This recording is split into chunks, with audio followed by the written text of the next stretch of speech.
Grazie mille per la tua parola. Anch'io parlo italiano. Grazie a tutti. Let's speak English now. Okay, hello everyone. Allow me first to introduce myself. My name is Omar Almuqdad, a Syrian journalist, and I have been an American resident since 2012. I'm here today to share my story with you. It's the story of an everyday man whose life took a sharp turn a few years ago in a country that has got engulfed in war and conflict. Since then, my life changed forever. I hope my story will shed some light on the kind of suffering the Syrians in general and refugees in particular have to endure before and after they have left their country.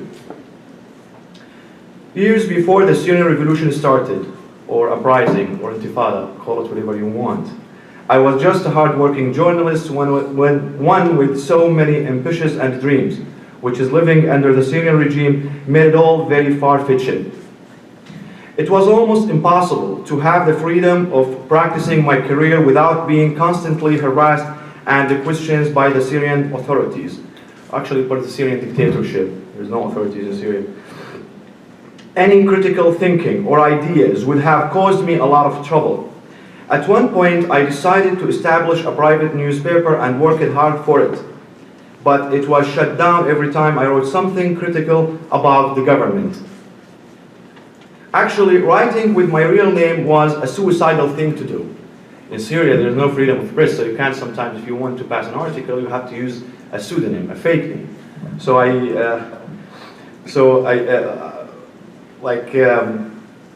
remember that my first articles I used to write with using, inspired by this movie, it's called The Mask of Zorro. So I used the name Zorro to sign my articles. And I got tortured for that in the Syrian regime. They say, why you chose Zorro? Because I was inspired by the movie. Anyway, even writing with a fake name did not save me.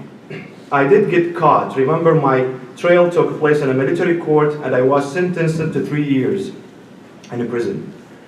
I spent most of it in terrible military prison where I was subjected to a systematic torture for 4 months. My torture took many different shapes. It was either with, what is it called, Nazi chair. It's actually this torture tool called German chair. But me and my friends decided to change that because we considered that an insult to the German people.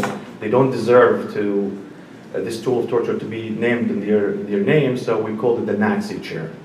Because in case you Google that and you want to know what's that.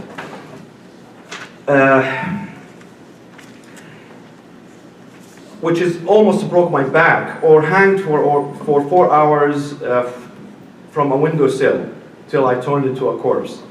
Like many others, after my time in a prison had ended, they took my ID, my passport, and they threw me out of prison. I went back to my work, but this time it was done even more secretively and underground.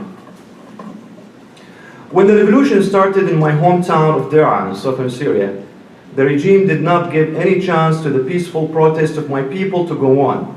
All of us were exposed to the barbaric treatment and the various killing by the Syrian armed forces. Death or detention were the only possibilities that left for me in my hometown. I had no choice then but to flee the country under cover. I ended up in Turkey, where I struggled to find my way in a new land. I decided to continue my work as a journalist and was fortunate to find a job. My early days in Turkey, I used to work with CNN International for 1 year. I helped them in the coverage of Syria. I was on the Syrian desk, so with Ivan Watson and Anderson Cooper, we covered the refugees crisis in Turkey back then. When I finally arrived in America and found myself a new home in deep south of Arkansas, this is a funny thing here. When I tell people, look, when I tell people I was in Arkansas, I get that look. Arkansas? So it was just good that. So I understood that impression. People like in deep south, because the notion here in this region that people deep south are not friendly and welcome, which is I saw the different. Actually, they were the opposite. I don't know. That's my experiences. I have to speak my mind here. In deep south of Arkansas, I was so pleased by the friendly atmosphere in the town of Fayetteville. I was welcomed with open arms by everyone I met, and I became part of the community in a matter of weeks. I was astonished by the whole experience of living there. Coming to the land of the free gave me the feeling of a freedom I dreamt about all my life. I found the kind of freedom that I needed the most as a human being and, of course, as a journalist. The kind of freedom I wish to all my people who lived most of their lives under a hostile regime and were deprived of even the minimum of human rights, and on top of it, have suffered from war, bombs, and death, and to be forced to run away from it all to the unknown. Finally, allow me to conclude with this poem written by Warsan Shire. No one leaves home unless home is the mouth of a shark. Thank you very much.